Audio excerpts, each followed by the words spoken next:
उपनिषद test series. 5 प्रकार के मुख्य प्राण को निम्न उपनिषद में समझाया गया है। किसमें बताया गया है? कठ में, केन में, प्रश्न में या छांदोग्य में। तो 5 प्रकार के मुख्य प्राण को प्रश्न उपनिषद में बताया गया है। अगला क्वेश्चन, प्रश्न उपनिषद के अनुसार सूर्य किसके रूप में उदित होता है? प्राण के, वायु के, अग्नि के या फिर जीवन के? प्रश्न उपनिषद के अनुसार सूर्य किसके रूप में उदित होता है?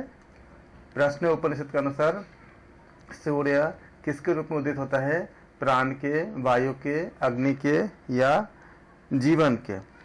तो सूर्य प्राण के रूप में। बिल्कुल। अगला क्वेश्चन, प्रश्न उपनिषद के अनुसार रई परमात्मा का क्या है? दक्षिण अंग, उत्तर अंग, स्वरूप या ये सारे? तो रई क्या होता है? दक्षिण अंग होता है। अगला क्वेश्चन, जगत के प्राणों का केंद्र क्या है? वायु, अग्नि, सूर्य या ऑप्शन डी जल? तो जगत के प्राणों का केंद्र क्या होता है? जगत के प्राणों का केंद्र वायु, अग्नि, सूर्य या? तो जगत के प्राण का केंद्र क्या है? सूर्य। अगला क्वेश्चन, प्रश्न उपनिषद के अनुसार कृष्ण पक्ष को संज्ञा क्या दी गई है? रई की, दिवा की, रत्या की? रई। प्रश्न उपनिषद के अनुसार कृष्ण पक्ष को संज्ञा किसके दी गई है? रई की। बिल्कुल सही है। अगला क्वेश्चन, प्रश्न उपनिषद के अनुसार सर्वश्रेष्ठ क्या है? अग्नि, प्राण, जल या वायु? प्राण। प्राण के प्रकार कितने हैं? 3, 5, 7 या 9? 5। प्रश्न उपनिषद के अनुसार सबका आधार कौन है? जल, वायु, आकाश या पृथ्वी? इन चारों में से कोई एक चुनना है आपको। प्रश्न उपनिषद के अनुसार सबका आधार कौन है? जल, वायु, आकाश या पृथ्वी? आकाश। आकाश से किसकी उत्पत्ति हुई है? आकाश से क्या निकली है? वायु, वायु से अग्नि, अग्नि से जल, जल से पृथ्वी। तो आधार कौन हुआ? आकाश हुआ। आकाश से ही ना बाकी आपका महाभूत निकले हैं। सबसे पहले क्या था? आकाश था ना। तो क्या बोला है? सबका आधार कौन है? आधार क्या होता है? जहां से बाकी सब निकलते हैं।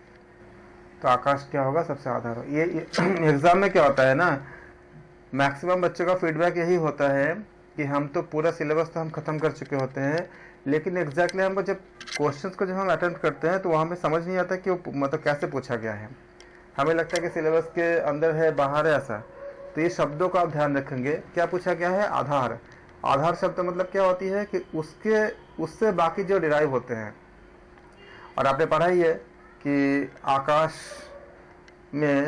से क्या उत्पन्न हुई? वायु। आकाश में क्या? आकाश से वायु उत्पन्न हुई, वायु से अग्नि उत्पन्न हुई, अग्नि से जल उत्पन्न हुआ और जल से पृथ्वी उत्पन्न हुआ। और हमने आपको डिस्कस करा चुका था पहले उपनिषद में, किसी उपनिषद में, कि एक तत्व में बाकी 5 भी, एक महाभूत में बाकी 5 भी रहते हैं, बाकी 4 भी रहते हैं। जैसे अगर जल लेते हो तो जल के अंदर क्या स्पेस नहीं है? आकाश नहीं है। अगर आकाश नहीं होता तो फिर मूव कैसे कर पाते? सब चीजें जगह है तभी तो मूव कर पाते। मछलियां चलती है, कैसे चलती है? क्या उसमें अग्नि नहीं होता है? पानी को आप जो कॉफी मशीन में डाल के जब आप कॉफी बनाते हो तो जब वो रोटेशन करता है, जब घूमता है तो इतना हीट पैदा होता है कि पूरा पानी उबल जाती है, ये दूध उबल जाती है। दूध भी किससे? दूध में क्या होता है? पानी का अंश होता ही है मैक्सिमम, तो वो उबल जाती। तो अग्नि तत्व भी हुआ ना। और पानी के अंदर क्या होती है? वायु भी होती है। वायु नहीं होता तो मछलियां कैसे कोई सांस कैसे ले पाता? तो सांस तो लेता है मछली अपने गलफड़ों से, कानों से। तो वायु तत्व भी हुआ। इसी प्रकार से सारे तत्व आपका एक दूसरे के साथ होती है। विस्तार से हमने इसका अध्ययन किया था, आप याद करना है इसको। अगला क्वेश्चन करते हैं। प्रश्न उपनिषद के अनुसार अग्नि रूप में कौन तपता है? सूर्य, प्राण, चक्षु या तेज? प्राण। अग्नि रूप में कौन तपता है? प्राण। अगला प्रश्न उपनिषद में आप हल यहाँ पे खुद को ये स्टडी करो, आप जानते सारा कुछ हो तो आप क्वेश्चन को पकड़ पा रहे हो कि नहीं। एग्जाम में भी यही चीज होंगी वही क्वेश्चन ऐसे आपको बनाया गया, क्वेश्चन को लिया गया है जिसका जैसे आप एग्जाम में फेस करोगे। इसलिए आप इसको ये स्टडी करो कि आप सारे उपनिषद पढ़े हो, फिर आपको क्या प्रश्न को पकड़ने में या समझने में या ऑप्शन को ढूंढने में दिक्कत हो रही है, अपनी दिक्कत को ढूंढो और फिर उसके अकॉर्डिंग प्रैक्टिस करने हैं, उसको और अच्छे से बार बार करने। ये सीरीज करने का उद्देश्य ही होता है कि सारा सिलेबस को करने के बाद भी आप प्रश्न को अच्छे से पकड़ पा रहे हो, ऑप्शन को समझ पा रहे हो कि नहीं, इसमें कोई दिक्कत आ रही है कि नहीं, इसी को चेक करने के लिए। प्रश्न उपनिषद में पर्जन्य की संज्ञा किसे दी गई है? प्राण, सूर्य, जल या वर्षा? प्राण को। प्रश्न उपनिषद में रई की संज्ञा किसको दी गई है? प्राण, सूर्य, जल या वर्षा को? प्राण को। प्रश्न उपनिषद के अनुसार वेदों की संपूर्ण ऋचाएं किसमें प्रतिष्ठित है? जल, आकाश, प्राण या सूर्य? प्राण। प्रश्न उपनिषद के अनुसार प्राण क्या है? रुद्र, इंद्र, ज्योतिर्गणों का स्वामी या ये सारे? बिल्कुल। प्रश्न उपनिषद के अनुसार अन्न किसके कारण उत्पन्न होते हैं? जल, सूर्य, प्राण या वायु? प्राण। मातरिश्व किसे कहा गया है? जल, वरुण, प्राण या वायु?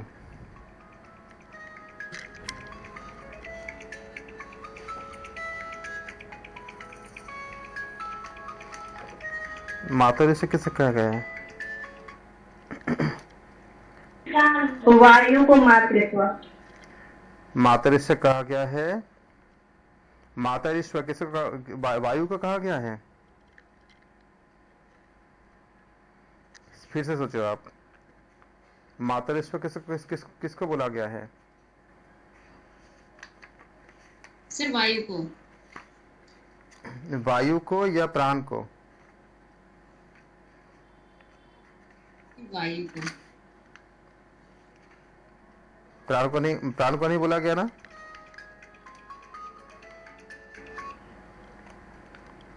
वायु।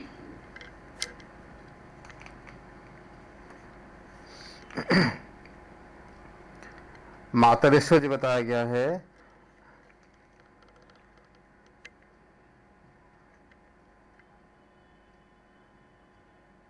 परा एवं अपरा विद्या का विवेचन किस में कहा बताया गया है?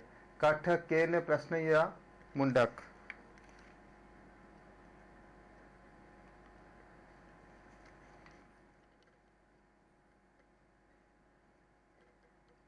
परा और अपरा विद्या का किस में बताया गया है?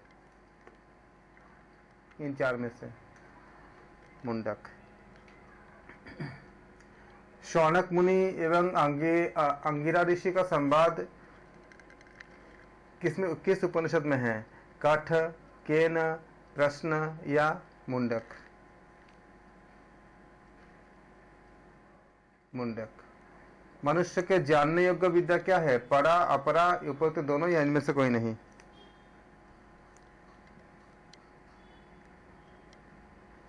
अपरा। अगला क्वेश्चन, अपरा विद्या में सम्मिलित क्या होता है? चारों वेद के एवं शिक्षा, कल्प एवं व्याकरण, निरुक्त, छंद एवं ज्योतिष, ये सारे?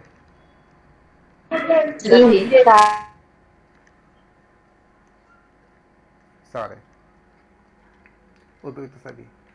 अक्षर रूपी परमात्मा का तत्वज्ञान क्या होती है? पराविद्या, अपराविद्या, ज्योतिष या निरुक्त? पराविद्या। परा एवं अपरा भेदों से जानी जाती है क्या? ब्रह्म विद्या, शिक्षा, व्याकरण, इनमें से कोई नहीं? ब्रह्म विद्या। परा एवं अपरा भेदों से जानी जाती है क्या? ब्रह्म विद्या। अगला क्वेश्चन, यज्ञ याग आदि की विधि बतलाई गई किसमें? ज्योतिष में, कल्प में, निरुक्त में या छंद में?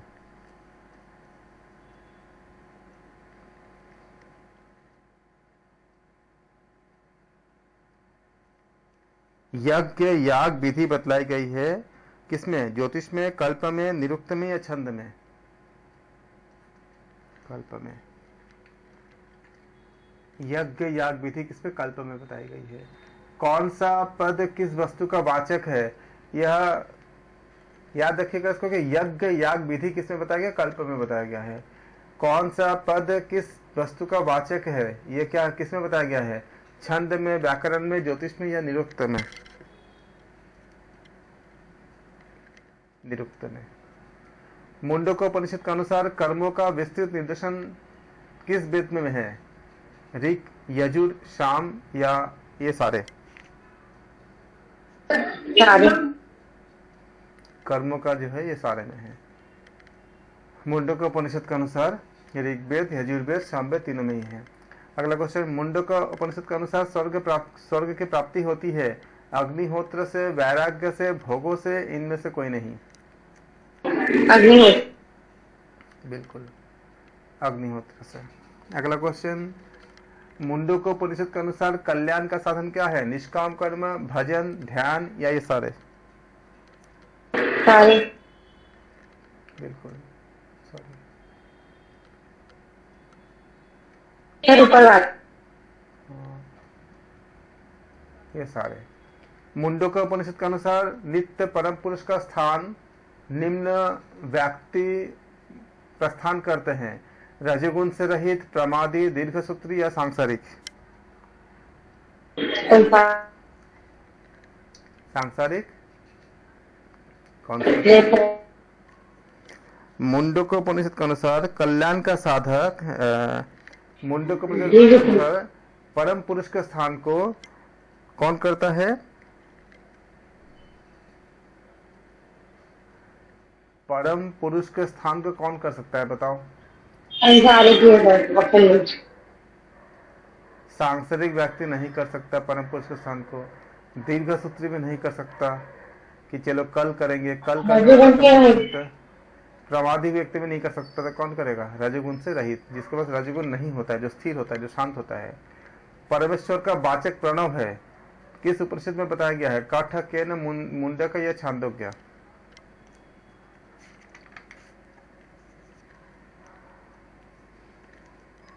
एक तो आपने उसमें पढ़ा आपने योग दर्शन में, तस्य वाचक प्रणव, और उपनिषद में कहाँ बताई गई है? परमेश्वर का वाचक नाम प्रणव है, यह किस उपनिषद में बताया गया है? काठ, केन, मुंडक या छांदोग्य? मुंडक। मांडुक्य उपनिषद में जगत को अभिव्यक्त कहा गया है, जो जगत का अभिव्यक्ति कहा गया है किसमें? ओंकार में, अक्षर में, त्रिकालातीत या ये सारे?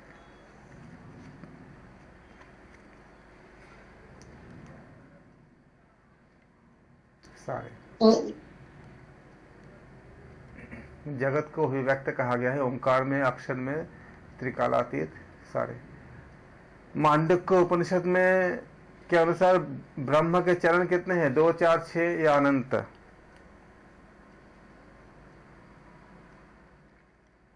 4। मांडुक्य उपनिषद के अनुसार ब्रह्म के कितने चरण हैं? 4 चरण हैं। मांडुक्य उपनिषद के अनुसार ब्रह्म के चरण क्या क्या है?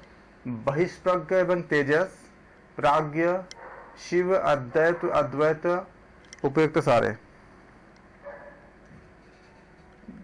बहिष्प्रज्ञ, तेजस, प्राज्ञ और शिव, अद्वैत, ये सारे हैं मांडुक्य उपनिषद के अनुसार ब्रह्म के चरण।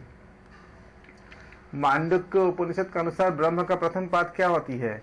तेजस, प्राज्ञ, बहिष्प्रज्ञ या अद्वैत? याद करो अच्छे से, एग्जाम बहुत करीब है। मांडुक्य उपनिषद के अनुसार ब्रह्म का प्रथम पाद क्या होती है? बहिष्प्रज्ञ। मांडुक्य उपनिषद के अनुसार ब्रह्म का द्वितीय पद क्या होती है? तेजस। मांडुक्य उपनिषद के अनुसार ब्रह्म का तृतीय पद क्या होती है? प्राज्ञा। मांडुक्य उपनिषद के अनुसार ब्रह्म का चतुर्थ पद क्या होती है? अद्वैत। आप बताओ, अगर मांडुक्य उपनिषद में प्रश्न क्वेश्चंस आएंगे तो इनमें से कोई एक तो पूछे ही जाएंगे ना, तो आपको अगर ये याद रहेगा तो एक क्वेश्चन तो आपका बन ही गया, आपका एक तो आएंगे इसमें से। ब्रह्म के ऊपर तो पूछने ही पूछने हैं, और बहुत ही महत्वपूर्ण उपनिषद है।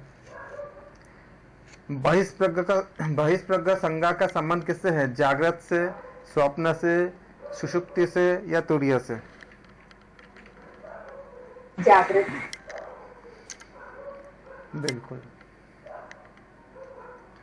तेजस का संबंध किससे है? जागृत से, स्वप्न से, सुषुप्ति से या तुरीय से? स्वप्न से। सही क्रम बताएं। जागृत, स्वप्न, सुषुप्ति, तुरीय, पहला ऑप्शन। दूसरा ऑप्शन तुरीय, जागृत, सुषुप्ति, स्वप्न। तीसरा ऑप्शन स्वप्न, जागृत, सुषुप्ति, तुरीय। चौथा ऑप्शन पहला जागृत, स्वप्न, सुषुप्ति और तुरीय। Very good. अगला क्वेश्चन, वैश्वानर का अर्थ है जगत को देखने वाला, जानने वाला, धारण करने वाला, प्रशांत करने वाला। क्या होगा बोलो?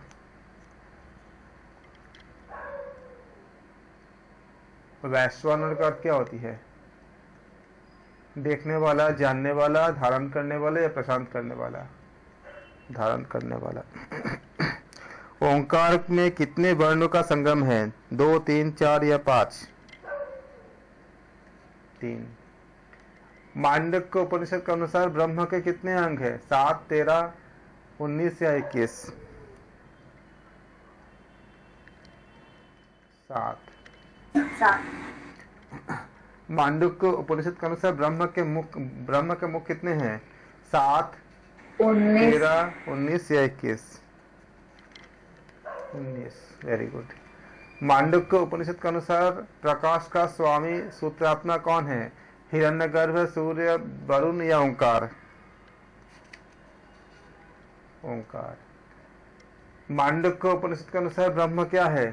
सर्वेश्वर, सर्वज्ञ, जगत कारण या ये सारे? सभी। बिल्कुल। मांडुक्य उपनिषद के अनुसार ब्रह्म सर्वेश्वर भी है, सर्वज्ञ भी है, जगत कारण है, इसलिए क्या है? ये सारे। अगला क्वेश्चन, मांडुक्य उपनिषद के अनुसार प्रपंचोपशम संज्ञा किसके लिए है? लय की, प्रलय की, अद्वैत की या प्रकृति की?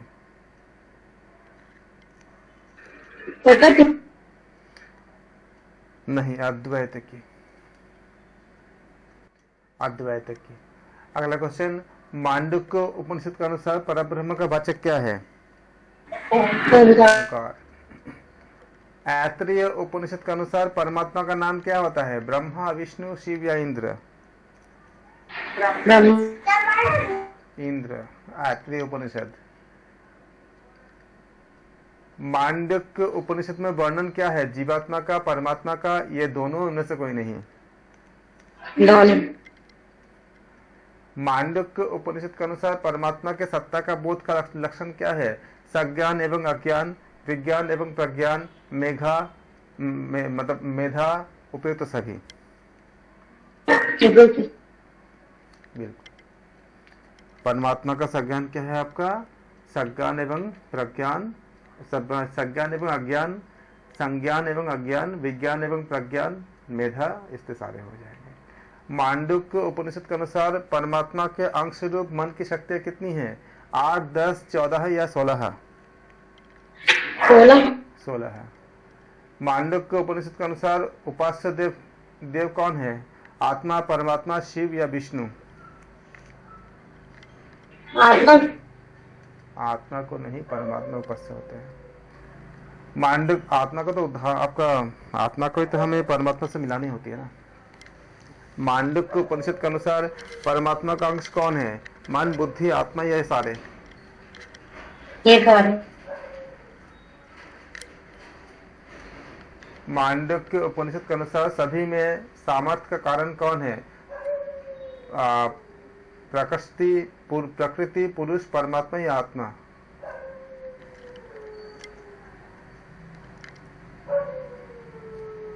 परमात्मा। अगला क्वेश्चन, प्राणी क्या है? ऑप्शन ए अंडज एवं जरायुज, ऑप्शन बी स्वदेज, ऑप्शन सी उद्भिज, ऑप्शन डी ये सारे। सारे बिल्कुल सही, उपयुक्त सभी। ऐत्रेय उपनिषद के अनुसार सृष्टि का मूल कारण क्या है? आत्मा, प्रकृति, परमात्मा या पंच महाभूत?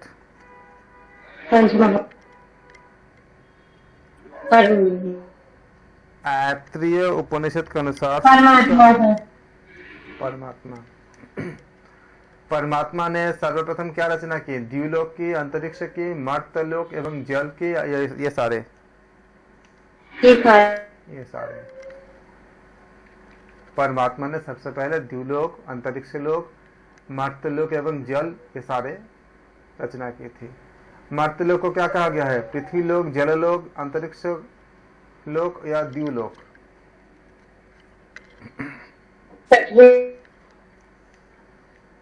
पृथ्वी लोक। ऐत्रेय उपनिषद के अनुसार अग्नि आदि समस्त देवताओं को रचा किसने है? परमात्मा ने, ब्रह्मा ने, विष्णु ने या शिव ने? परमात्मा ने। अगला क्वेश्चन, ऐत्रेय उपनिषद के अनुसार सब लोगों की रचना के बाद की रचना क्या है? लोकपाल, पंच महाभूत, अन्य या उपयुक्त सारे? बिल्कुल। ऐत्रेय उपनिषद के अनुसार मुख द्वारा अन्न को ग्रहण करने में सहयोगी प्राण कौन है? प्राण, अपान, व्यान या उदान? नहीं, अपान। मुख द्वारा अन्न को ग्रहण करने का सहयोगी प्राण कौन होगा? अपान होगा ना। व्यक्तित्व संबंधी पंचकोश की अवधारणा किस उपनिषद की है? कठ, केन, तैत्तिरीय, छांदोग्य? सबसे स्थूल बाह्य कोश का क्या है? अन्नमय, प्राणमय, मनोमय या विज्ञानमय? अन्नमय। अगला क्वेश्चन, अन्नमय कोश क्या है? स्थूल, बाह्य, दृष्टिगत या उपयुक्त सभी?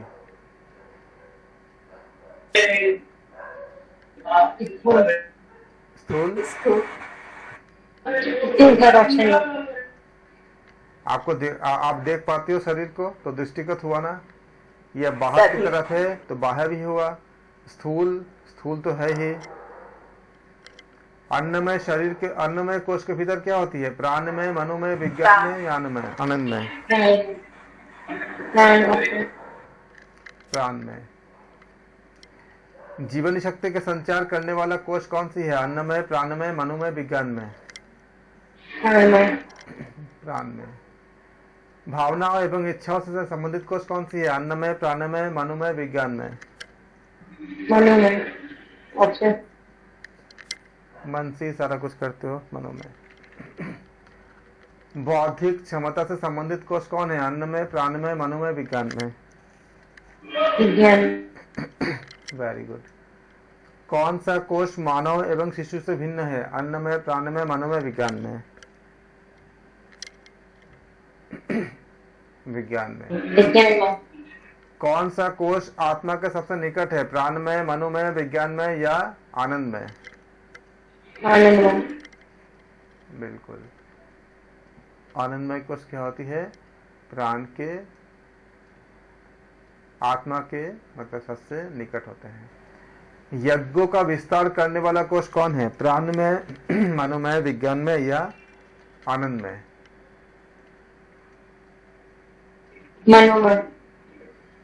यज्ञों का कोश, यज्ञों का विस्तार करने वाला कोश कौन सी है? विज्ञान में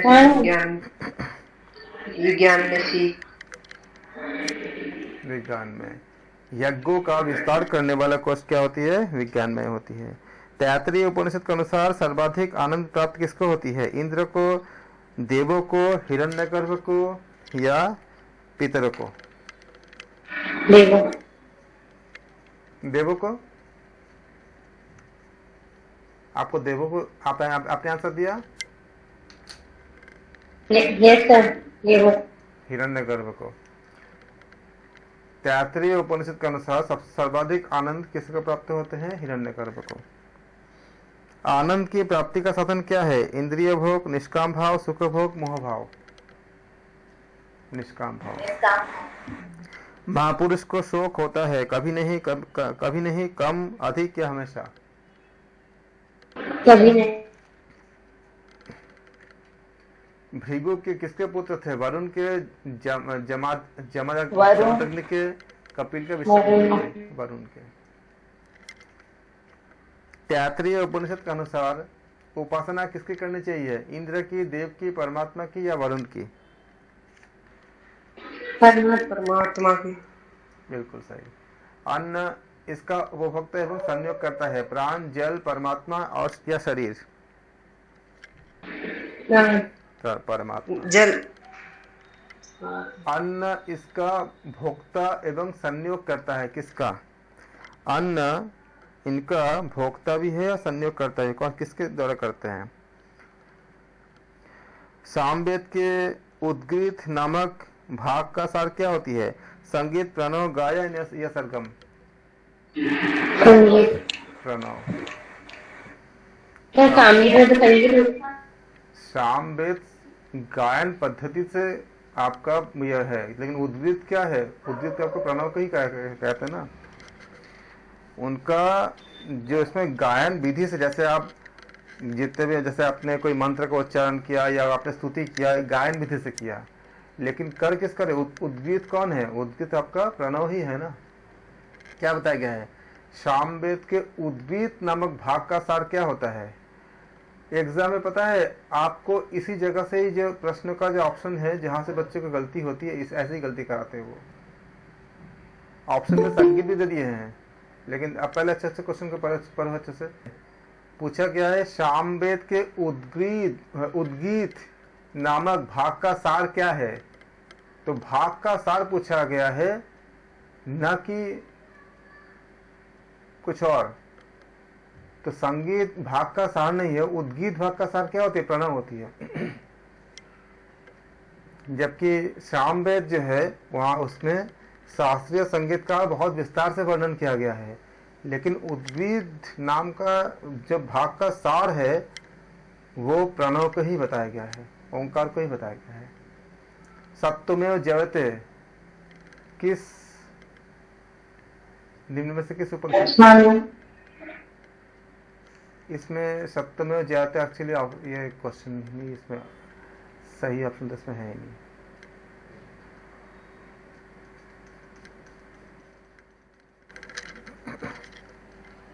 क्वेश्चन ही रॉन्ग है इसमें, ऑप्शन ही रॉन्ग है। गीता एक भाग है किसके? महाभारत। महाभारत। गीता किसके भाग है? आपका महाभारत के हैं। वैसे अगर ऐसा क्वेश्चन आता है पार्शियली आप छांदोग्य की तरफ जा सकते हो, लेकिन आपका जो एग्जैक्टली जो है ये इसमें चारों में से कोई भी ऑप्शन करेक्ट नहीं है इसमें। गीता एक भाग है रामायण, महाभारत, रामचरितमानस, पुराण? महाभारत। गीता में उपदेश है कर्म योग का, ज्ञान योग का, भक्ति योग का या सारे? Very very good. अगला क्वेश्चन, गीता की रचना किसने की है? वेद व्यास ने, कालिदास ने, कपिल ने, विदुर ने? बिल्कुल। वेद व्यास जी का एक अन्य नाम क्या था? कृष्ण द्वैपायन। बिल्कुल सही। बादरायण नाम किनका है? शंकराचार्य का या निम्बाकाचार्य का, वेदव्यास का, भास्कराचार्य का? किसका? इनका वेदव्यास का। मान्यता है कि गीता को लिपिबद्ध किया इन्होंने? गणेश ने, वेदव्यास ने, कुबेर ने, नचिकेता ने? गणेश ने। बिल्कुल। गीता भाष्य के रचयिता कौन है? बादरायण, कृष्ण द्वैपायन, शंकराचार्य जी या माधवाचार्य जी? शंकराचार्य। गीता भाष्य के रचयिता शंकराचार्य जी। शंकराचार्य जी। गीता में कुल अध्याय कितने हैं? 12, 16, 18 या 22? 18।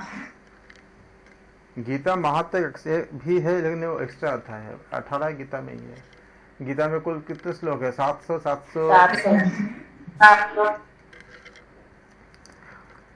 गीता का अध्ययन करना चाहिए गृहस्थ को, सन्यासियों को, बालकों को, सभी को।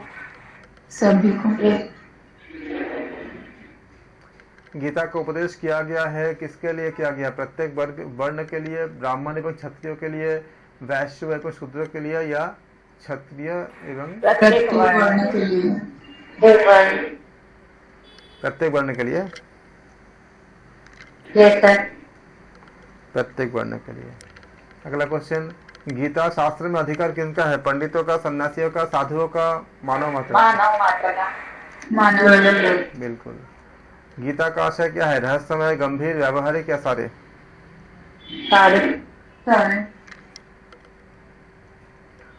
गीता है वेदों का सार, उपनिषद का सार, जीवन दर्शन, या ये सारे? उपनिषदों का। गीता है वेदों का सार है, जीवन दर्शन भी है, उपनिषद का भी सार है, तो सारे हो जाएंगे। अगला क्वेश्चन, गीता महात्म का वर्णन किया गया जो बता रहा था अभी आपको। ये 18 चैप्टर से अलग चैप्टर है और इसमें बताया गया कि गीता पाठ एकदम का फल पूरा पाने के लिए गीता महात्म भी पढ़ना चाहिए। इसमें 84 आपका श्लोक्स है गीता महात्म में, जिसमें पहले से बताया कि सर्व उपनिषद गावः भोक्ता गोपाल नंदन। आप कभी मौका मिलेगा तो बहुत अच्छी अच्छी बातें बताई गई हैं गीता महात्म में, आप उसको रीड करना। उसमें बताया गया कि पापों से मुक्ति के बारे में बहुत अच्छी अच्छी बातें बताई गई, खासकर श्लोक नंबर 49, 50 में बताया गया है। इतनी अच्छी अच्छी बात इसमें बताया गया गीता भगवत गीता में। गंगा गीता सावित्री सीता सत्यपति व्रता ब्रह्मा बलि ब्रह्मा विद्या त्रिशुंदा मुक्ति गेहिनी अर्धमात्रा चितानंद भवग्नि भ्रांति नाशिनी वेदत्रय परानंद तत्तर्थ ख्यान मंजरी। ये श्लोक इसमें गीता महत्व से है। और अगर आप कभी गंगा स्नान नहीं भी कर पाते हो, आपको कुछ ऐसे कार्य करनी है, तो इसमें हम इसको मंत्र स्नान भी कहते हैं। गंगा गीता से सावित्री सीता सत्यपति व्रता ब्रह्मा बलि ब्रह्मा विद्या त्रिशुंदा मुक्ति गेहिनी अर्धमात्रा चितानंद भवग्नि भ्रांति नाशिनी वेदत्रयी परानंद तत्तर्थ ज्ञान मंजरी। इसको अगर हम मन से अगर उच्चारण करते हैं तो ये इसको हम मंत्र स्नान भी कहते हैं। और अगर कभी ऐसे जगह पे हो जहाँ पे हमें अपने कभी बहुत से ऐसे मोमेंट आती है जहाँ पे हम सारी शुद्धता को पूरा नहीं कर पाते, तो उस समय हम मंत्र स्नान भी हम कर सकते हैं। ये विस्तार से बताया गया है जहाँ हमारे पूजा पद्धति के बारे में जहाँ पे बहुत विस्तार से डिस्कशन की गई है वहाँ भी है। और गीता महात्म के ये श्लोक नंबर 49, 50 है, टोटल 84 श्लोक है इसमें। तो गीता महात्म का वर्णन किन्होंने किया था? श्री वेदव्यास जी ने, श्री गणेश ने, श्री भगवान ने, या इनमें से कोई नहीं? गीता महात्म का वर्णन भगवान श्री कृष्ण स्वयं किया। भगवान श्री कृष्ण ने स्वयं बताया था इसमें। धर्म का अर्थ किसको धारण करना है? रिलीजन को, हिंदी को, सद्गुण को, या सारे? सद्गुण। धर्म का अर्थ होते धारण करना, तो सद्गुण को धारण करना ही धर्म होती है। और आप जब आगे पढ़ते हो तो बहुत अच्छी अच्छी बातें इसमें कि धर्म रक्षते रक्षण, आपका जो बताया गया कि धर्म का जब हम रक्षा करते हैं तो हमें धर्म हमारे रक्षा करते हैं। बहुत विस्तार से श्लोकों की व्याख्या मिलती है और इतना अच्छे से होती है कि अभी हम MCQ कर रहे हैं, इसमें जाएंगे नहीं तो पूरा समय उसमें निकल जाएगा। धर्म रक्षते रक्षित जब बताया गया कि इसमें हम धर्म की जो रक्षा, हम धर्म को हम कैसे रक्षा करते हैं, हमारा रक्षा धर्म कैसे करता है। अगर आप देखोगे जब हम धर्म को हम समझते हैं, सुनते हैं, फॉलो करते हैं, तो पता है क्या होता है? सबसे पहले एक के आप जानते हो साइकोलॉजी में बताया गया है कि डर भी कई तरह के होते हैं। कुछ डर ऐसे होते हैं जो हमें अच्छाई की तरफ ले जाते हैं, जैसे एग्ज़ाम में फेल होने का डर, उससे आप पढ़ लेते हो। बेरोजगार होने का डर, उससे आप अच्छे जॉब के लिए तैयारी कर लेते हो। कुछ चीज़ें ऐसी होती है और स्वास्थ्य बिगड़ने का डर, उससे आप अपने डाइट वगैरह को सही करते हो, क्योंकि ये अगर नहीं रहेगा तो हमें मतलब एडजस्ट करता है, हमें मतलब सही रास्ते में लाता है। हमने गरुड़ पुराण को और इत्यादि को पढ़ना हमने छोड़ दिया, हमने नहीं पढ़ा या सुना भी नहीं, या भागवत शास्त्र को हमने सुना नहीं, हमने सुनना छोड़ दिया। तो किस पाप से, अब देखो सिंपल सी बात है, यहाँ बताना बहुत ज़रूरी है। अगर एक देश चलाना होता है ना, तो कितने सारी चीज़ की ज़रूरत पड़ती है। एक जुडिशरी की ज़रूरत पड़ती है, लॉ एंड ऑर्डर की ज़रूरत पड़ती है, कोर्ट की ज़रूरत पड़ती है, बहुत सारी चीज़ों की ज़रूरत पड़ती है। हमें मतलब टीचर्स की ज़रूरत पड़ती है, शिक्षा की ज़रूरत पड़ती है, स्कूल कॉलेज की ज़रूरत पड़ती है, सब कुछ मिला के पड़ती है। तो सोचो कि एक छोटा सा देश या छोटा सा राज्य, क्योंकि हमारा यूनिवर्स के सामने हमारा धरती एक आपका मतलब 10 पार्टिकल की तरह है। हमारा जो अर्थ है, जो आपका पूरा आकाश गंगा के सामने, उसके अंदर हमारा इतने सारे देश है, उसके अंदर भी एक स्टेट्स, इतने सारे स्टेट्स है, उसको चलाने के लिए हमें इतने सारी चीज़ें चाहिए होता है। तो जिसने पूरा यूनिवर्स का जो क्रिएशन किया है, जिसने पूरा बनाया है, तो उसका लॉ नहीं होगा, उसका भी तो कुछ लॉ होगा, उसका भी तो कुछ सिस्टम होंगे। उसी सिस्टम को हमने स्वर्ग नरक बोल दिया तो क्या दिक्कत है? कुछ ना कुछ होगा ही ऐसा। अगर एनर्जी कंजर्व है, ना डिस्ट्रॉय होता है ना क्रिएट होता है, ये तो साइंस कहता है कि एनर्जी कंजर्व होती है। तो सोल एक एनर्जी की तरह ही तो है, जब तक है बॉडी पे तब तक वर्क कर रहा है, जब तक नहीं है आप उसको वर्क नहीं कर रहा है। एनर्जी को हम देख नहीं सकते, छू नहीं सकते, लेकिन वो वर्क करता है। जैसे इलेक्ट्रिसिटी को आप देख सकते हो नहीं, छू सकते हो नहीं, लेकिन वर्क करता है, तभी ऊर्जा है वो। तो आत्मा को आप देख नहीं सकते, छू नहीं सकते। जब तक आपका सोल आपके शरीर में है तब तक आप काम करते हो, जब नहीं है तो काम नहीं करते। दैट्स मीन क्या हुआ? एनर्जी के डेफिनेशन को फुलफिल किया। तो अगर आत्मा शरीर से जाएगा तो कंजर्व होता है। इसी बात को गीता में बताया गया है कि आत्मा का कोई जला नहीं सकता, कोई सुखा नहीं सकता, न तो वो आपका उत्पन्न होती है, ना वो डिस्ट्रॉय होती है, न क्रिएट होता है, न तो क्रिएशन होता है, न क्रिएट होता है, न डिस्ट्रॉय होता है, न तो विनाश होता है, ना उसको उत्पन्न होता है। तो कुल मिला के तो हमारे विज्ञान की बात ही बताई गई इसमें सारी चीज़ें। तो अगर वो विनाश उत्पन्न नहीं होगा तो साइकिल बन के तो कहीं ना फिर से तो आएगा ना, किसी न किसी रूप में। That is rebirth, that is पुनर्जन्म, दोबारा जन्म लेना किसी शरीर के अंदर। क्योंकि मास भी कंजर्व ही होता है। बॉडी जो हमारा चाहे आप जला दो या मट्टी में दफन कर दो, अंत में मिलना तो मट्टी में ही होती है। उसी मट्टी में क्या होती है? फर्टिलाइजर बन जाती है। फिर से क्या होगा? फिर से कुछ घास उत्पन्न होगा या कुछ पौधे उत्पन्न होंगे, कुछ अनाज उत्पन्न होंगे। उसको फिर किसी माँ भोजन के रूप में लेगी, तो उस भोजन से क्या होगा? एक शरीर का निर्माण होगा। जब वो गर्भवती रहेगी तो मास भी कंजर्व होता है। तो उसमें न तो एनर्जी कंजर्व हुआ, न तो एनर्जी नष्ट हुआ, न तो मास नष्ट हुआ। तो ये पुनर्जन्म तो हुई।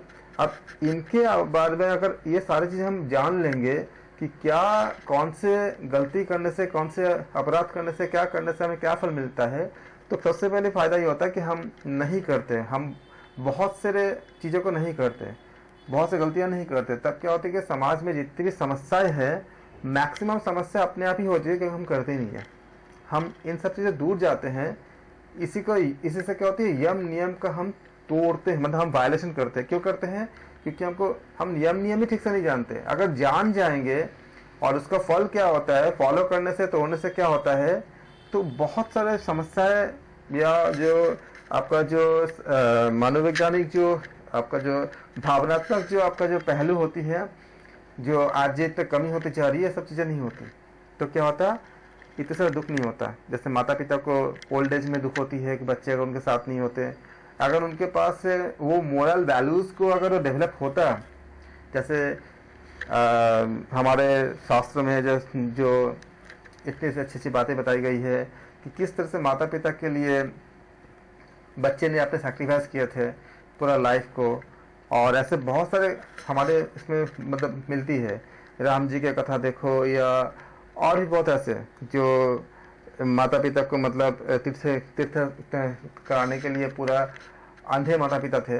तो एक तराजू की तरह, एक तरफ माता, एक तरफ पिता को लेके जा रहे थे। ये सारी चीज़ें हैं। आपको पहला की कहानी की कोई जान ले तो कितने सारे सेक्रीफाइस अपने आप निकलती है। तो ये सारी चीज़ें जो होती है, इसमें आपका हमें मोरल वैल्यू से जोड़ता है। जितने मोरल वैल्यू स्ट्रॉन्ग होंगे, ये सारी समस्याएं खत्म होंगी। और इसी बात को अलग अलग तरह से बताया गया है कि आपका भगवत गीता में। और खाली ये पढ़ने के लिए नहीं, जब आप इसको पढ़ोगे ना तो इसका होता है कि ये सारी चीज़ें अपने आप डेवलप होती है। वो अपने आप ही अंदर आपका मतलब मिलती रहती है। तो इन श्लोकों के माध्यम से जब हम करते हैं तो हमारे, और इससे क्या होती है कि स्ट्रेस लेवल आपका खत्म हो जाती है।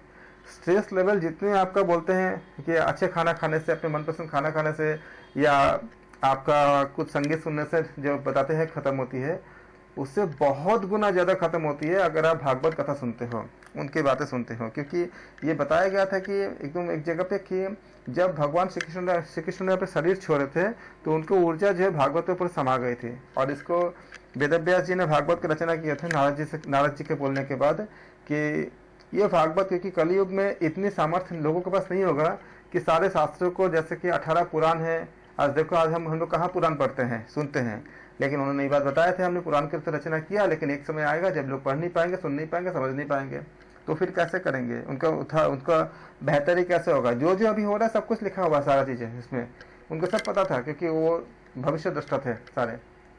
तो ये सारी चीज़ क्या होती है, स्ट्रेस बर्न से लेकर के मोरल वैल्यूज़ की इतने जो घट रही है उससे लेकर के सब चीज़ें आपका बहुत हद तक आपका मतलब पूरा करता है, अगर भक्ति थोड़ा होता है तो भागवत कथा सुनने से।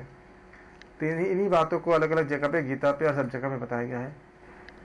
तो इन सब चीज़ों को हमें, जब हम ऑप्शन करते भी हैं और MCQs करते हैं, साथ साथ इसको हमें जानना भी होता है, खुद को भी एक मतलब डेडिकेशन करना होता है कि हम रोज़ 15 मिनट 20 मिनट हम भागवत को सुनेंगे या पढ़ेंगे, लोगों को भी सुनाएंगे। आप अपना जैसे एक फेसबुक या यूट्यूब या अपने घर पे किसी लोगों के साथ लेकर के ऐसे बोलते रहो 15-20 मिनट डेली। बहुत सारे अवेलेबल है, ऐप भी अवेलेबल है जहाँ पे पूरा भागवत मिलती है, या हार्ड कॉपी भी अवेलेबल है, उसको पढ़ो सुनो, देखो कितनी ज़्यादा, 1 महीने के अंदर आपके अंदर चेंज नहीं आए तो बताना, इतनी ज़्यादा चेंज आती है इसमें। श्री कृष्ण के अनुसार अर्जुन को किसकी शरण में जाना चाहिए, जाना बताया गया है, परमेश्वर। बिल्कुल। श्री कृष्ण के अनुसार अर्जुन को बताया गया था कि कहाँ पे, परमेश्वर के शरण में जाने के लिए बताया गया था। अगला क्वेश्चन है, सर्वधर्म परित्याज्यं मामेकं शरणं व्रज, किसका कथन है, वेदव्यास का, श्री कृष्ण का? श्री कृष्ण। हाँ जी, श्री कृष्ण का। जिन्होंने गीता पर हमको पता है कि कृष्ण ने कहते हे अर्जुन मेरे शरण में आ जाओ, मैं तुम्हें पाप रहित कर दूंगा। बहुत ही ज्यादा मतलब मार्मिक बात है। अगर उस श्लोक का अगर व्याख्या करने जाओगे तो इतनी ज्यादा अच्छी चीजें निकलती है। धनंजय कहकर किसको पुकारा गया था, संजय को? अर्जुन। बिल्कुल। अच्युत किसका नाम है? कृष्ण। श्री कृष्ण का। श्री कृष्ण। धृतराष्ट्र को किसने गीता सुनाई थी, अर्जुन ने, संजय ने, विदुर ने, कृष्ण ने? संजय। संजय ने।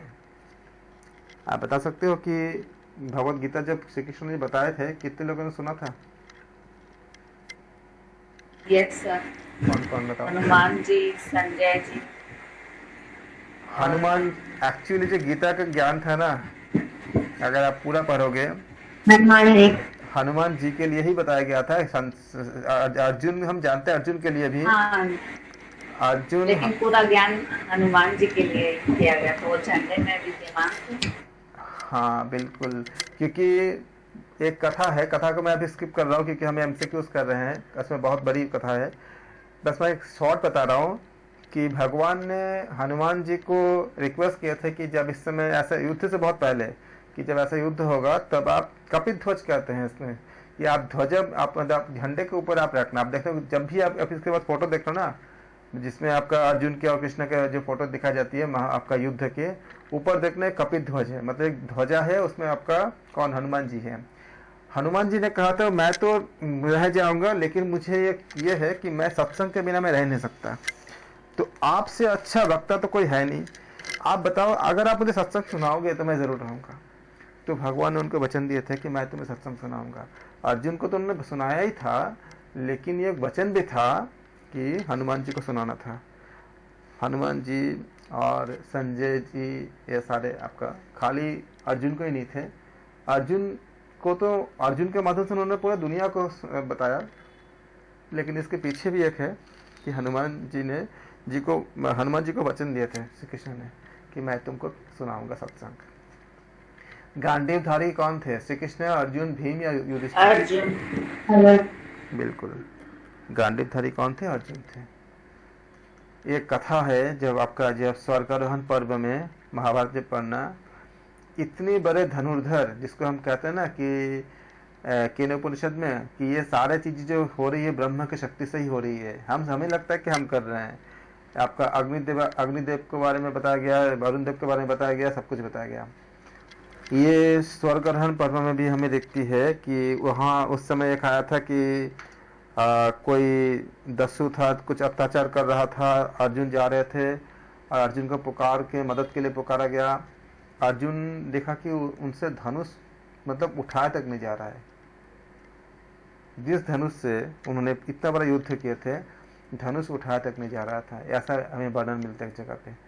तो ये अर्थात क्या है, ये सारे जितना हम जो अच्छे अच्छे काम कर पाते हैं, ये सारे परमेश्वर की शक्ति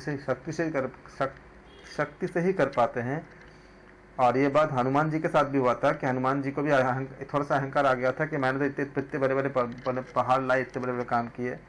तो राम जी की जब इसकी कृपा होती है तो वो सबसे पहले उनका अहंकार तोड़ देते हैं। तो राम जी ने कहा, हनुमान लक्ष्मण से पूछे कि क्या मैं तुमको जो फल दिया था, तो तुम अगर फल नहीं खाए तो तुम कहाँ रखे? क्योंकि फल जो खाने अगर खाओगे तो इंद्रजीत का वध नहीं कर पाओगे, उनका वरदान था। तो बोले नहीं, रखा हुआ हूँ। बोले कहाँ रखे हो? वो उन्होंने बता दिया कि जंगल में कहाँ रखा था। बोले ठीक है लाओ। कौन लाएगा? हनुमान जाओ लाओ। हनुमान को लगा कि मैं तो इतने बड़े पहाड़ लाया था, मुझे इधर छोटे मोटे बानर भी कर सकता है, मुझे क्यों भेज दिया? चलो प्रभु ने कहा तो जाना पड़ेगा। तो जब गए वहाँ जाकर के वो हिला तक नहीं पाए फलों की टोकरी को, क्योंकि अनंत ब्रह्मांड के अनंत भार के रूप में प्रभु मौजूद थे, हिला तक नहीं गए। तब उसका अपना अहंकार तुरंत टूट गया और फिर समझ गया कि उन्होंने मतलब प्रभु ने उनके अहंकार तोड़ने के लिए भेजा था। वो रखते नहीं अहंकार किसी का। तो इसी बात को यहाँ भी देखो कि हनुमान जी भी जो कभी कार्य कर सके, शक्ति राम जी का ही था। इसलिए हर बात के पहले वो श्री राम बोलते थे। कितनी ज़्यादा रिलेवेंट करता है जितने हमारे सारे ग्रंथों के साथ और ये उपनिषद इत्यादि वेदांत के साथ। योगेश्वर किसे कहा गया? शिव को, श्री कृष्ण को योगेश्वर श्री कृष्ण को बताया गया है। गीता के अनुसार योगेश्वर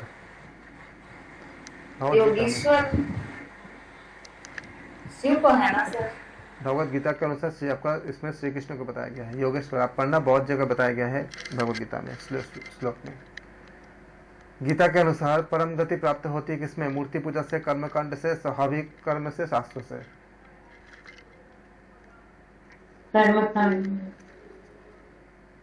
कर्म कांड से तो कहीं नहीं बताया गया था हमें। कर्म कर अर्जुन, फल की इच्छा मत करो। कर्म नेवाधुका वस्तु माँ फलेषु कदाचन माँ कर्म फल हेतु भूर्व माते संगस्ता कर्म। तो स्वाभाविक इसमें दे दिया गया। तो आप स्वाभाविक तो ऐसे नहीं होता है, लेकिन आपका मोस्ट अप्रोप्रिएट ऑप्शन लोगे तो कर्मकांड। मूर्ति पूजा से एकदम कहीं बातें नहीं है। कर्मकांड से उन्होंने मना ही कर दिया कि कर्मकांड से कोई हमें प्राप्त नहीं कर सकता। शास्त्रों के से भी ज़्यादा उसमें नहीं है, लेकिन कर्म के बारे में बहुत ज़्यादा है। तो क्या होगा इसमें? मोस्ट अप्रोप्रिएट में क्या हो जाएगा? कर्म हो जाएगा। शास्त्र भी आप डाउट अगर हो सकता है आपको होगा तो शास्त्र से और आपका कर्म से होगा, क्योंकि शास्त्र आपका इसमें बातें बताता है। लेकिन अगर भगवत गीता के बारे में बात करोगे तो कर्मयोग में कर्म के बारे में बहुत ज़्यादा बताया गया है। शास्त्र योग नाम के कुछ नहीं है, कर्म योग नाम के है, जहाँ पे आपको कर्म के बारे में बताया गया है। इसलिए मोस्ट अप्रोप्रिएट क्या हो जाएगा? आपका कर्म हो जाएगा।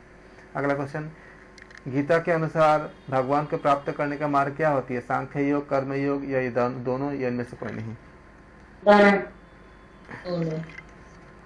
बिल्कुल, सांख्य योग भी है और कर्म योग भी है, तो क्या दोनों हो जाएगा।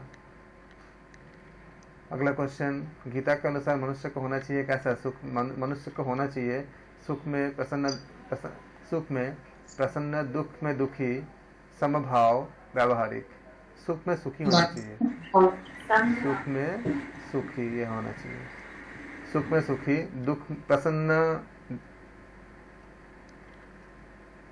एक सेकंड, ये ऑप्शन ऐसे होगा, सुख में प्रसन्न ऊपर होगा, नीचे लिखा गया सुख में प्रसन्न, दुख में दुखी, ऐसा होगा इसका। सुख में प्रसन्न और दुख में दुखी, और दुख में जो होगा दुखी। समभाव या व्यावहारिक, संभाव। संभाव होगा। अगला क्वेश्चन, गीता के अनुसार भगवान की शरणागति होना चाहिए मन से, वचन से, कर्म से, ये सभी। कर्म से।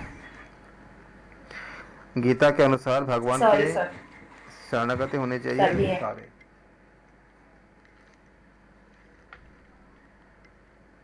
मन से भी, वचन से भी और कर्म से भी, इसलिए मतलब है सारे से ही शरणागति होना चाहिए। गीता के अनुसार कर्म समर्पित होने चाहिए भगवान को, मनुष्य को, माता पिता को, प्राणियों को। भगवान को। भगवान। कर्म योग का स्वरूप होता है सकाम, निष्काम, व्यावहारिक या पारिवारिक। निष्काम। निष्काम। अगला क्वेश्चन, गीता के अनुसार शांति की स्थापना है तो युद्ध नहीं है। शांति की स्थापना है तो युद्ध नहीं है, ये आपका अनावश्यक, आवश्यक, सार्थक या सकारात्मक? सकारात्मक। गीता के अनुसार शांति की स्थापना है तो युद्ध अनावश्यक नहीं है। अगर अनावश्यक होता तो युद्ध ही क्यों होता?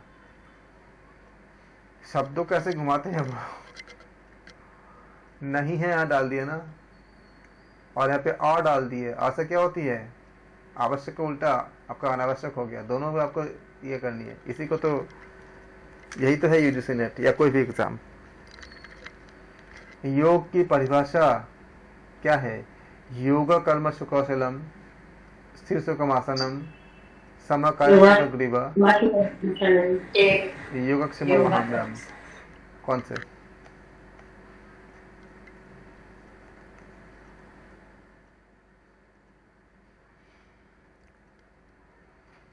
अगर आप कंफ्यूज भी होते हो तो ए और डी में ही होगे। स्थिर सुखमासन योग तीन ही तो परिभाषा है। एक कौन? छठे में 23 है और 2 ये है, दूसरे में 48 और 50। बस तीन ही तो परिभाषा पूरे में। एक छठे के 23 में है और बाकी जो दूसरे में है, तो क्या हो जाएगा आपका? ए सही हो जाएगा। योगक्षेमम वहाम्यहम, ये कौन से सूत्र है? ये आपका चैप्टर नंबर 9 के श्लोक नंबर 22 है कि हे अर्जुन, जो मेरे पर पूरा पूरा समर्पित कर देते हैं, मैं उनका योग प्राप्ति हो ये पूरा जिम्मेदारी लेता हूँ कि योग उनको मिल ही जाए, और मिलने के बाद वो उसको योग तो मैं देता ही हूँ, इसके अलावा योग मतलब उनको योग का पूरा प्रतिफल प्राप्त करने तक का पूरा जिम्मेदारी मैं बहन करता हूँ। योगक्षेमम वहाम्यहम, इसके ऊपर एक बहुत अच्छी स्टोरी है, लेकिन हमारे पास अभी समय नहीं है। वरना में एक ब्राह्मण की कहानी था जिसमें उन्होंने, आपका आंखों में आंसू आ जाएगा अगर मैं पूरा जब कभी बोलने का मौका मिलेगा, कि इस सूत्र के ऊपर कि योगक्षेमम वहाम्यहम, एक बहुत अच्छी स्टोरी है। कभी भागवत पढ़ना, ऐसे स्टोरी से आपको पूरा तनाव खत्म हो जाती है। तो ये श्लोक नंबर 22 है और इसका अर्थ का सुनना। तो ऐसा हमारे ऑप्शन में क्या हो जाएगा? इसमें गीता में योग की परिभाषा में क्या है? ऑप्शन ए सही होगा। अगला क्वेश्चन, सांख्य योग का साधन बन सकता है क्या? ब्रह्मचर्य से, गृहस्थ एवं वानप्रस्थ से, संन्यास से, सभी आश्रम में?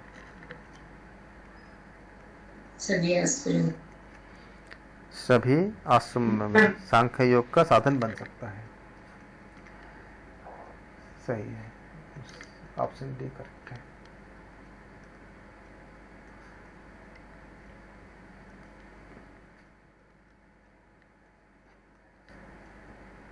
सांख्य योग जन सामान्य के लिए सरल है, कठिन है, व्यावहारिक है, सामाजिक है?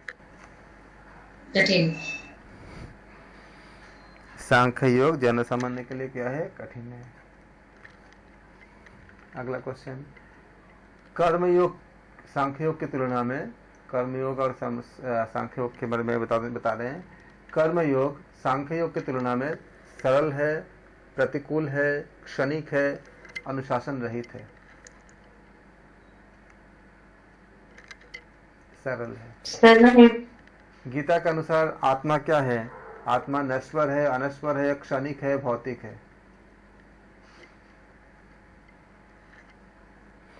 नश्वर है। गीता के अनुसार आत्मा क्या है? नश्वर है, अनश्वर है, क्षणिक है या भौतिक है? बी अनस्वर। बिल्कुल, गीता के अनुसार आत्मा क्या है आपका? अनश्वर होता है।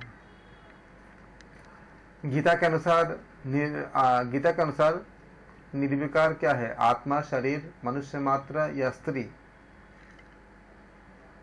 आत्मा। आत्मा क्या निर्विकार है। गीता के अनुसार धर्मयुक्त कर्म क्या होती है? होना चाहिए, नहीं होना चाहिए, टाल देना चाहिए, कभी नहीं करना चाहिए? होना चाहिए। बिल्कुल। गीता के अनुसार आत्मा क्या है? अवध्य, अजर, अमर या उपयुक्त सारे? सारे सभी। सभी।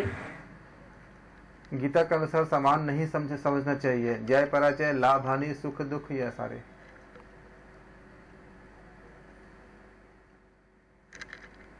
समान किसको नहीं समझना चाहिए?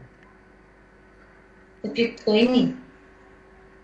कोई नहीं। जय पराजय, लाभ हानि, सुख दुख, ये इनमें से कोई नहीं। बताइए कौन सा? उपयुक्त कोई नहीं। बिल्कुल।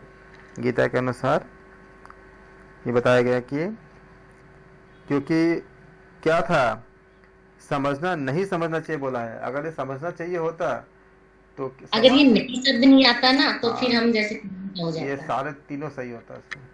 इसलिए यही आपका क्वेश्चन मतलब देखता है कि कितना अवेयरनेस कितनी है।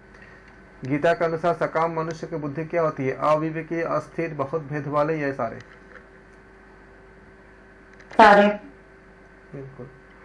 गीता के अनुसार स्वर्ग की इच्छा रखने वाले क्या होते हैं? महान, अविवेकी, निष्कपट या दीर्घायु? अविवेकी।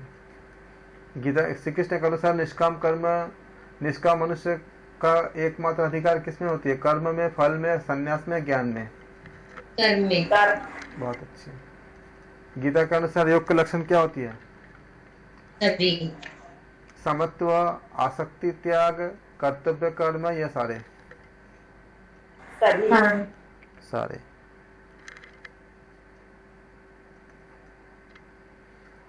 सकाम कर्म क्या होती है? उत्कृष्ट, निम्न, उत्तम या उच्चतम? उत्तम। सकाम कर्म निम्न होता है। उत्तम कैसे होगा? निष्काम कर्म उत्तम होता है। ज्ञानी जन क्या होते हैं? समबुद्धि, मुक्त, निर्विकार या ये सारे? सारे। स्थिर बुद्धि पुरुष का लक्षण क्या होती है? त्यागी, संतुष्ट, निष्प्रिय, ये सारे? सभी। जिसकी इंद्रिया वश में हो उस व्यक्ति को क्या कहते हैं? स्थिर बुद्धि, संत, महात्मा, पुरुष, महापुरुष? बुद्धि। बिल्कुल। गीता के अनुसार किसमें विघ्न पड़ने से क्रोध की उत्पत्ति होती है? प्रसन्नता, मनोरंजन, कामना या कार्य? कामना। स्थिर बुद्धि होने के लिए क्या आवश्यक है? शास्त्र पढ़ना, जप करना, इंद्रिय निग्रह करना या विद्या अर्जन करना? इंद्रिय निग्रह करना। जब संसार सोता है तब उस समय स्थितप्रज्ञ योगी क्या करता है? सोता है, जागता है, पढ़ता है, पढ़ाता है?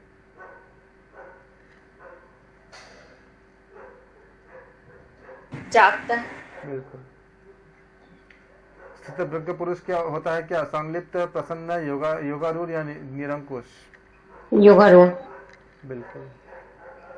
जो इंद्रियों को बाहर से रोककर विषयों का चिंतन करता है वो कैसा होता है? मिथ्याचारी, निरंकुश, अराजक या धूर्त?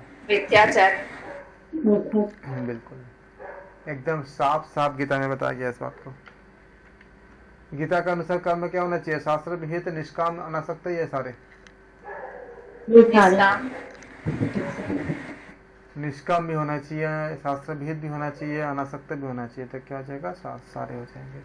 गीता के अनुसार समस्त प्राणी उत्पन्न होते किससे? अन्न से, वृष्टि से, यज्ञ से या परमात्मा से? परमात्मा। बिल्कुल। परमात्मा प्राप्त होता है आसक्ति रहित कर्म से, सकाम कर्म से, अकर्म से, कर्ता भाव युक्त कर्म से? बिल्कुल। अगला क्वेश्चन, परमात्मा प्राप्ति हेतु समस्त कर्म होने चाहिए कैसे? आशा रहित, ममता रहित, संताप रहित, यही सारे? सारे बिल्कुल। काम ज्ञान को आच्छादित करता है, इंद्रियों से, मन से, बुद्धि से, ये सारे। सारे बिल्कुल, बहुत बहुत अच्छे। आत्मा सूक्ष्म है, इंद्रियों से, मन से, बुद्धि से, ये सारे। सारे बिल्कुल सही है। अगला क्वेश्चन, जो कर्म फल का आश्रय न लेकर के कर्तव्य कर्म करता है वह क्या होती है? योगी, सन्यासी, ये दोनों या इनमें से कोई नहीं? दोनों सर। दोनों। बिल्कुल। जो कर्म फल का आश्रय न लेकर कर्तव्य कर्म करता है वो क्या होती है? दोनों होते हैं। लोक संग्रह की अवधारणा क्या होती है? उपनिषद। लोक संग्रह की अवधारणा है उपनिषद में, गीता में, रामायण में, पुराण में। गीता में। बिल्कुल। निष्काम कर्म क्या होते हैं? अच्छे फल के लिए, लोक संग्रह के लिए, संपदा के लिए, इनमें से कोई नहीं?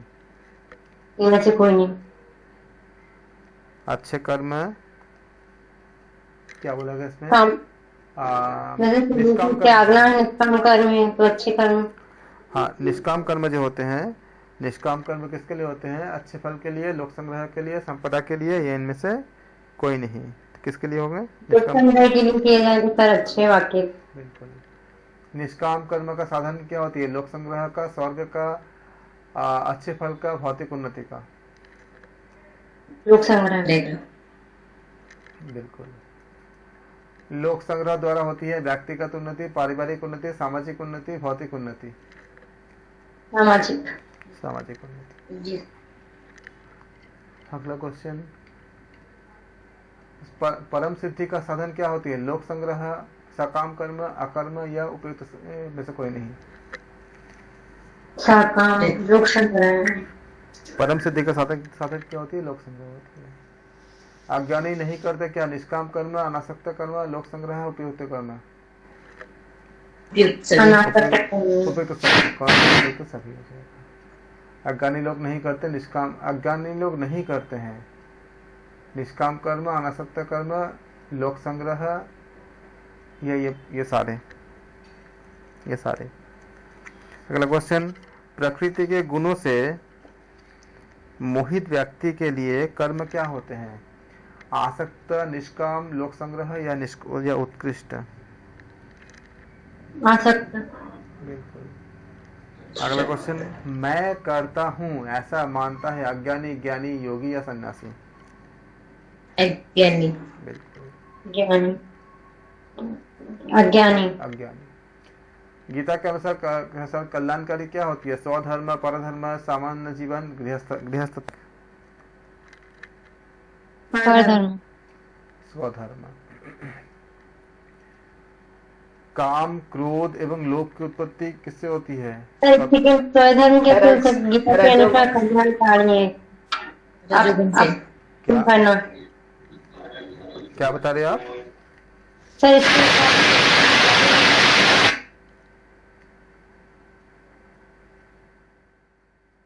हाँ बताएं, क्या बोल रहे हैं आप? आपने बोला ना गीता के अनुसार कर्म होते हैं परश्वय धर्म, तो मतलब खुद के लिए करने वाले या पर धर्म दूसरों के लिए? सुनो, मैं बता देता इसमें, मैं डिटेल में मैं एक बार सोचा मैं जाऊं, फिर मुझे एमसीक्यूज कराना था, मैं जा नहीं रहा था, लेकिन आपने पूछा था, मैं आपको इसका चर्चा कर देता हूँ। ये छठे चैप्टर में बताया गया इसके ऊपर कि इंसान को अपने अपने धर्म में ही रहना चाहिए। इसका अर्थ ये बाहरी जो आपका जो धर्म देखते हैं, अर्थात जो कोई इज्म से नहीं है, हिंदुइज्म या किसी इज्म से नहीं है। इसका अर्थ ही होती है कि धर्म का मतलब होती है धारण करना, जो हम धारण करते हैं वो धर्म होती है। अब धारण क्या होती है? जैसे जब आप मान लो कि अगर आपको अपने पूरा पढ़ाई करनी है, जितना पढ़ाई होती है मास्टर्स तक करनी है, तो आप क्या करते हो? प्राइमरी करते हो, फिर क्या करते हो? स्कूल जाते हो, फिर कॉलेज जाते हो, फिर आप यूनिवर्सिटी जाते हो। ऐसे आप स्ट्रक्चर में डिवाइड करते हो।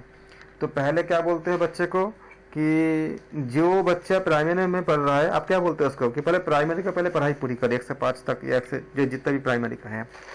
उसके बाद जो प्राइमरी के बच्चा, उसके बाद क्या बोलते हो? 6 से 8 तक की पूरी पढ़ाई करो। फिर क्या बोलते हो कि आपका 9 से लेकर के आपका 12 तक की पूरी पढ़ाई करो। या अगर आपके पास घर में अगर 4 बच्चे हैं, एक बहुत छोटा बच्चा है 10 साल का, 5 साल का, 6 साल का, और एक बच्चा आपका जो है मान लो कि करीब 17-18 साल का है, और एक बच्चा जो है आपका मान लीजिए कि 22 साल का है, तो सब पढ़ाई कर रहे हैं। तो जो बच्चा 4-5 साल 6 साल का होगा उसको आप क्या बोलोगे, तुम्हारी पढ़ाई प्राइमरी क्लास की है, तुम प्राइमरी क्लास में जो बुक है उसी को पढ़ो। जो बच्चा अगर आपका जो 12-14 साल 15 साल का है, आप उसको क्या बोलोगे, तुम्हारा 9-10 की पढ़ाई है, तुम उसको फोकस करो। तुम जो आपका 14-15 साल का जो बच्चा है उसके लिए प्राइमरी का बुक नहीं पढ़ना है और न ही उसको यूनिवर्सिटी के लेवल पढ़नी है। मतलब जो जिस स्टेज पे है उस स्टेज का ज्ञान को लेके आगे बढ़ना है, यह मतलब मेन मोटो है। अपने जगह से अगर प्राइमरी का बच्चा अगर चला जाएगा यूनिवर्सिटी की बुक पढ़ने के लिए, तो ना तो वो प्राइमरी पढ़ पाएगा ना यूनिवर्सिटी पढ़ पाएगा। और यूनिवर्सिटी का बच्चा अगर प्राइमरी का बुक पढ़ेगा तो उसके लिए कोई काम का नहीं है, कि सब जानता है, पढ़ चुका है। इसी तरह से जब हम जीवन में हम एक सामान्य से जब मोक्ष की तरफ जाते हैं तो ये 4 हिस्से में बटा होता है। एक होती है बैखुरी, पहला अवस्था क्या होती है, बैखुरी होती है। बैखुरी में क्या होती है, र या और देख लेना इसका स्पेलिंग में, बैखुरी, शायद ये स्पेलिंग होती है बैखुरी। फिर होती है आपका, बैखुरी का मतलब क्या होती है कि वो स्टेज जब आपको मन नहीं लग रहा है, मतलब ध्यान करने में, भजन करने में जबरदस्ती जाकर हम खाली बैठ रहे हैं मंदिरों पे या किताबें लेके बैठे हुए हैं, मन बिल्कुल ही नहीं लग रहा है, या समझ भी शायद नहीं आ रहा है। जैसे बच्चे को बोलते हैं ना, ए फॉर एप्पल, उसको पता नहीं चलता कि हम पढ़ क्या रहे हैं, वो खाली रट रहा है, वो स्टेज बैखुरी। तो हम कहीं जाते हैं, दर्शन करने जाते हैं, पूजा करने जाते हैं, लेकिन हमारा मन नहीं बैठे, लेकिन जबरदस्ती हम अपने आप को बैठा कर रख रहे हैं, कुछ देर तक के लिए हम अपने आप को वहाँ पे प्रेजेंट कर रहे हैं, ये बैखुरी स्टेज होती है। फिर होती है आपका मध्यमा। मध्यमा में क्या होती है कि जैसे अगर आपका बच्चा जब आपका प्राइमरी पढ़ के जब 6th में आता है तो उसको सब कुछ पता होता है कि ABCD क्या होता है, बाकी कई चीज़ें पता होता है। तो मध्यमा में क्या होती है कि धीरे धीरे मन लगने लगता है, उसका जो आनंद आप पाना शुरू करते हो थोड़ा थोड़ा करके, समझ में भी आने लगता है, ये मध्यमा, ये स्टेज होती है। फिर होती है आपका पश्चंती। पश्चंती स्टेज क्या होती है कि इस समय मतलब एक अंदर द्वंद्व चलता रहता है, कि जैसे विवेकानंद को हुआ था कि हाँ मुझे पाना है, हमें मतलब जानना है, मतलब अंदर ही अंदर द्वंद्व चलता रहता है। और आप सारा काम करते हो बाहर की तरफ, लेकिन अंदर ही अंदर आप परमात्मा से जुड़े रहते हो, एक संघर्ष चलता रहता है। और उनके लिए बहुत ज़्यादा पागल होते, पूरा लालायित हो जाते पूरा, मतलब हमें पाना ही पाना है। जैसे कि आपका मीराबाई को जो जब होता है कि कृष्ण को पाना है, या तुलसीदास को जब हुआ था, ये आपका स्टेज होती है जहाँ पे आप बाहर कुछ आपका शंकाएं भी होती है, आप ईश्वर से पूछते भी हो मन ही मन, उसका जवाब भी पाते हो, वो स्टेज होकर पश्चंती कहलाता है। उसके बाद जब ये जब हो जाती पूरा, तो क्या होता है कि हमारे शरीर से, रोम रोम से, हर जगह से कली प्रभु नाम निकलती है, उससे कहते हैं परा कहते हैं। परा में क्या होती है कि जाप करने की जरूरत नहीं पड़ती, अपने आप ही एक तरह अपने आप पूरा, जैसे आपका जो हरिदास होते थे, हरिदास में क्या थे कि उनका पूरा शरीर से आपका भगवत नाम पूरा निकलती थी पूरा एकदम हर जगह। मैंने ऐसे व्यक्ति जहाँ बैठ जाएंगे उसके बहुत दूर तक लोग पवित्र हो जाएंगे, उनका मतलब ऑरा ही इतना स्ट्रांग हो जाएगा। इस स्टेज को कहते हैं, इसमें इसी को कहते हैं अजपा। अजपा मतलब जप करने की जरूरत नहीं है। जैसे आप सांस आप लेते नहीं हो, आपको पता नहीं होता कि सांस ले रहे हो, लेकिन आपको ले रहे हो, आपको एहसास ही नहीं होता कि आप सांस ले रहे हो, लेकिन ले रहे हो। उसी तरह से आपका अजपा कहते हैं इसको, अपने आप जप अंदर ही अंदर होती रहती है, कंटिन्यू चलती रहती है।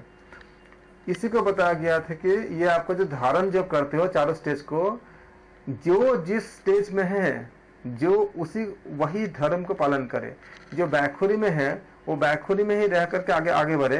ऐसा नहीं कि वो बैखुरी और अगर पश्चंती में चला जाएगा, और अगर वो बैखुरी स्टेज को भी, क्योंकि उसको मन लग ही नहीं रहा है, वो अभी समझ नहीं पाया है, लेकिन अगर पश्चंती की चीजों को अगर अध्ययन करने की या उसमें जाने की कोशिश करेगा तो ना तो उसका बैखुरी हो पाएगा ना पश्चंती हो पाएगा।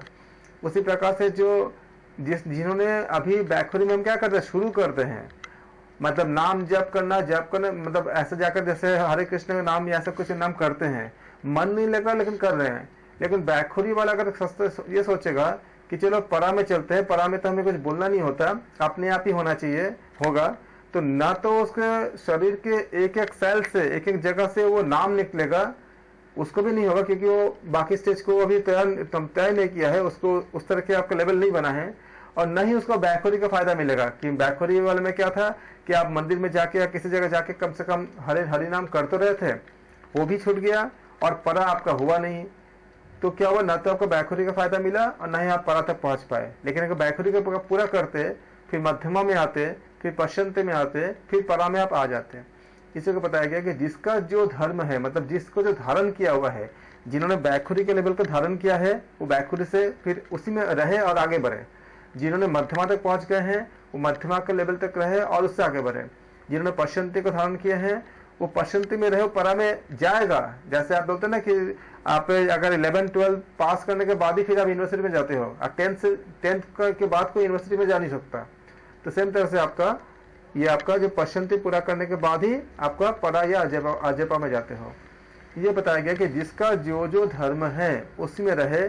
अगर किसी को लगता है कि बैकहोरी तो हमारा तो उतने आपका पावरफुल नहीं है, क्योंकि मध्यमा में लोग क्या होते हैं, बहुत महसूस करते हैं ईश्वर को।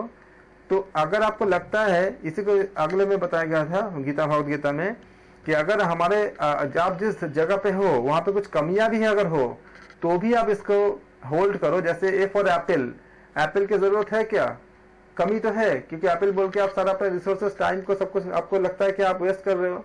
लेकिन अगर आप ए फॉर एप्पल करते जाओगे तो एप्पल के जरिए आपको ए याद रहेगा। उसके बाद जब आप 4-5 में आ जाओगे तो एप्पल हट जाएगा, खाली यही याद रहेगा।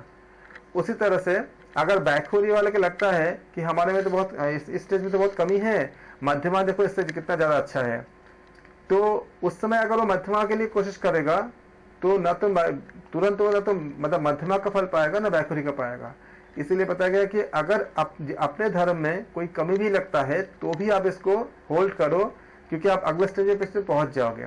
बैकहोरी में लगता है कि हम तो खाली मतलब हमें समझ नहीं आ रही, लेकिन हम खाली नाम जप कर रहे हैं, कुछ कमी लग रहा है, हमें वो चीज नहीं मिल रही है। लेकिन बैकहोरी नाम जप करते करते, जैसे मान लो कि जब उसमें उनको रत्नाकर को, जो महर्षि वाल्मीकि बने थे, उनको राम राम नहीं बोल पा रहे थे। नारद जी ने बोला तुम मरा मरा बोल सकते हो, बोले हाँ ये बोल सकता हूँ, मरा का उल्टा राम होता है। उस जगह से शुरू किए थे, करते करते क्या हुआ, मरा तो नहीं बोलते, हम राम ही बोलते हैं। तो अगर वो ये सोचते नहीं ये तो हमारा इसमें कमी है, मैं मरा नहीं बोल पा रहा हूँ, मैं राम नहीं बोल पा रहा हूँ, मैं मरा बोल पा रहा हूँ, तो उस कमी को एक्सेप्ट किया कि ठीक है कोई बात नहीं, मैं मरा ही बोलूंगा। उसके बाद मरा मरा बोलते बोलते राम तो पहुंच गए ना। उसके बाद उन्होंने वो रचना किए जिसको राम जी खुद जिए, अपने जीवन में वो लीला किए जो उन्होंने लिख के गए थे। तो वो स्टेज एक दिन में तो नहीं बना, बहुत लंबे समय की साधना करते गए।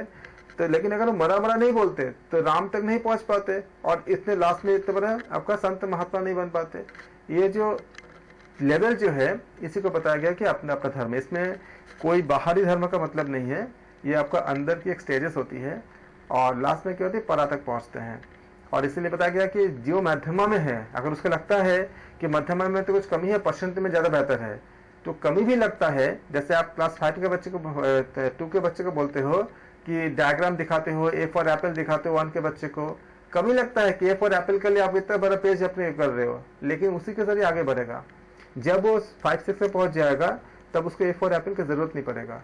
इसी को बताया गया है कि अगर आपके स्टेज पे कुछ कमी भी लगता है, आप उसे करते जाओगे, अगले स्टेज में जब पहुंच जाओगे तो कमी दूर हो जाएगी। इसी को भगवत गीता के बाकी सूत्र में, बाकी श्लोक में भी बताया गया है। इसलिए कहते हैं कि अपना अपना धर्म, इसमें इसी को बताया कि स्वधर्म। होप कि आपको क्लियर हो गया होगा कि गीता में जो बताया गया उसका अर्थ क्या था। तो गीता के अनुसार कल्याणकारी क्या होती है, यह स्वधर्म। अगला क्वेश्चन है, हमें सब कुछ जानना होता है, तभी बताया ना कि हमें शास्त्रों का अध्ययन करने पड़ते हैं, क्योंकि जब हम शास्त्रों का अध्ययन करेंगे तब हम चीज़ों को गहराई से जानेंगे, तब उसको हम मतलब मिसगाइड भी नहीं होंगे और हम अच्छे से चीज़ों को मतलब समझ पाएंगे सब चीज़ों को। काम एवं क्रोध की उत्पत्ति होती है किससे, सत्वगुण से, रजोगुण से, तमोगुण से, इनमें से कोई नहीं। रजोगुण से।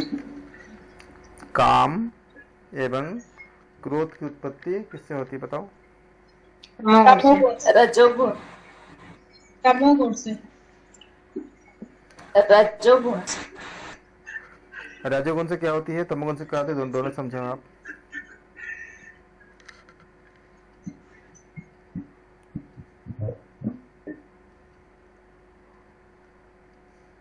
हाँ सर, रजोगुण से। रजोगुण से होगा।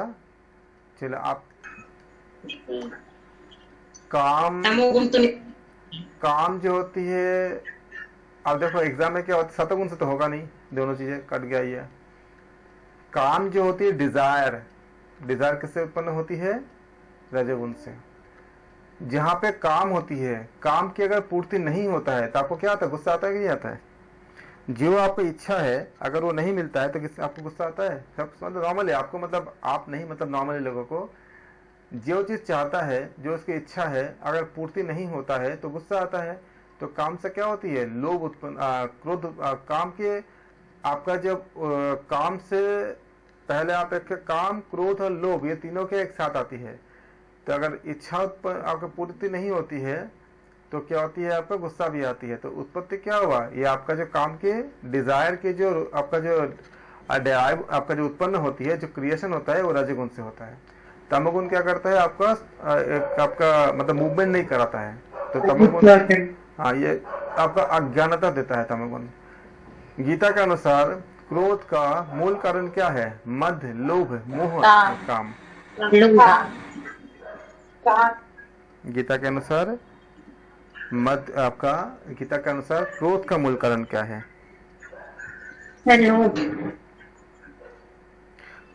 क्रोध का मूल कारण क्या होती है? काम होती है। कामना आपका पूरा नहीं हुआ तब जाके क्रोध आएगा। अगर काम, अगर मान लीजिए कि आप चाहते हो कि कोई एक ड्रेस खरीदना चाहते हो, अगर पूरा हो गया तब तो कभी गुस्सा नहीं आएगा। आपको कोई बात को आप मनाना चाहते हो, अगर किसी को कुछ आपने कुछ बोला, अगर आपका बात मान ली गई तब तो कोई गुस्सा नहीं आएगा। लेकिन आपका डिजायर क्या, इच्छा क्या है कि आपके बातों को लोग माने, कोई माने। अगर वो नहीं मानता है, विरोध करता है, तो हो सकता है कोई गुस्सा आ जाए।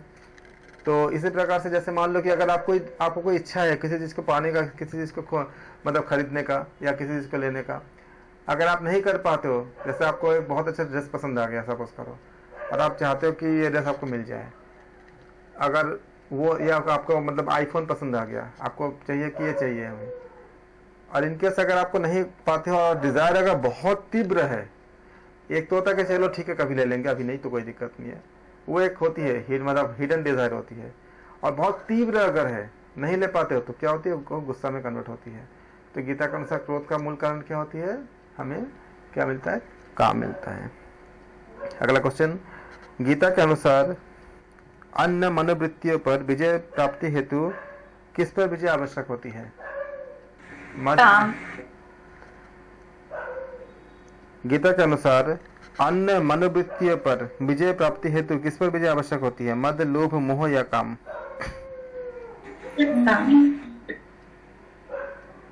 अन्य मनोवृत्तियों पर विजय पाने के लिए मद पर आवश्यक होती है। मद मीन्स क्या? काम, क्रोध, लोभ, मोह, मद, मात्सर्य, चार चीज होती है जिसमें होती ना, जैसे मात्सर्य में क्या होती है कि जलन, ईर्ष्या इत्यादि आती है। ऐसे आपका जो मद जो होती है ना, कि जो आपका एक आपका अहंकार, घमंड टाइप का जो नहीं होते, हम बोलते ना अपने मद पे कैसा चूर्ण हो गए, कुछ पा गए थे, इतना मद पे कैसे चूर्ण हो गए, बोलते हैं ना सर, मतलब अत्यंत ज्यादा अहंकार, घमंड इत्यादि जो होती है। तो ये कब आती है? ये मैं से आता है। अहंकार, घमंड किससे आती है? मैंने किया। ये मैं जब होता है तब जाकर सब चीजें उत्पन्न होती है, उसके बाद बाकी सब चीजें आती हैं। इसीलिए भगवान कहते हैं कि तुम ये मत सोचो कि तुमने किया, तुम सब कुछ मुझ पे समर्पण कर दो। तो प्रभु ने मेरे माध्यम से करवाया, तो क्या होगा? मैं आपका जो है अंदर नहीं आता।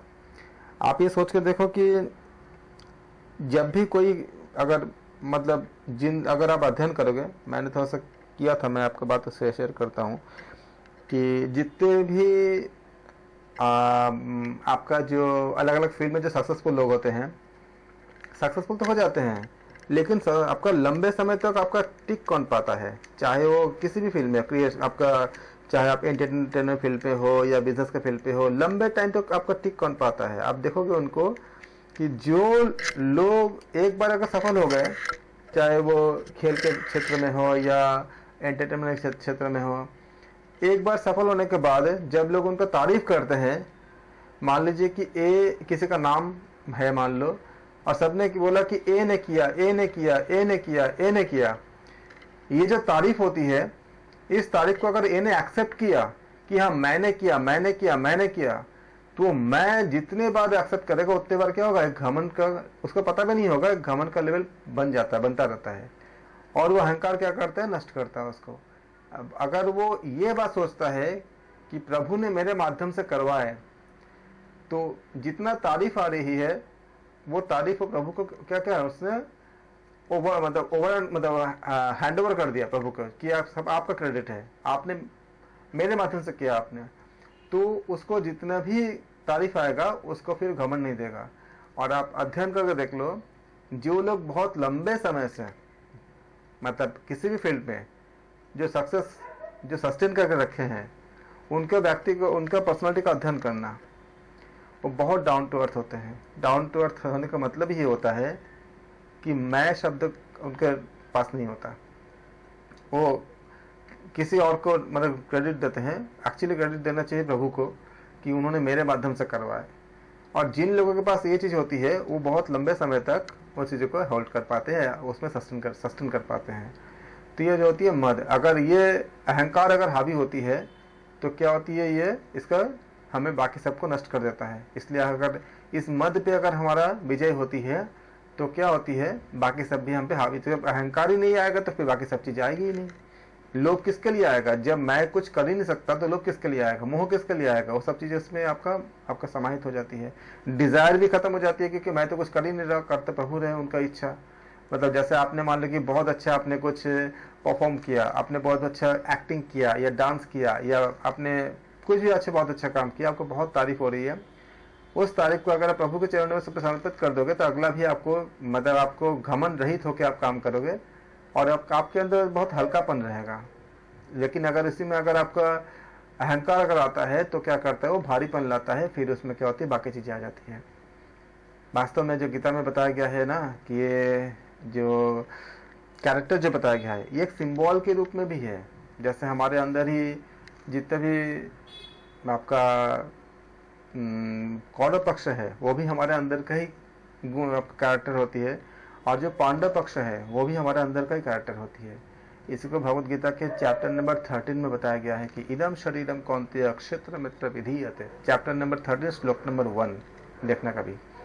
इदम इसमें क्षेत्रज्ञ अध्याय का नाम है, चैप्टर नंबर 13। इदम शरीरम कौन्तेय क्षेत्र मित्र विधीयते। ये सब शरीर के अंदर ही होता है, अंदर ही है। ये क्षेत्र और क्षेत्रज्ञ की लड़ाई होती है। बहुत विस्तार से इसमें हम सारे कैरेक्टर को हम डिस्कस कर सकते हैं कि ये कैरेक्टर हमारे अंदर कैसा है। जो आप मद बोल रहे हो ना, ये भी एक कैरेक्टर है, ये कौरव पक्ष का कैरेक्टर है।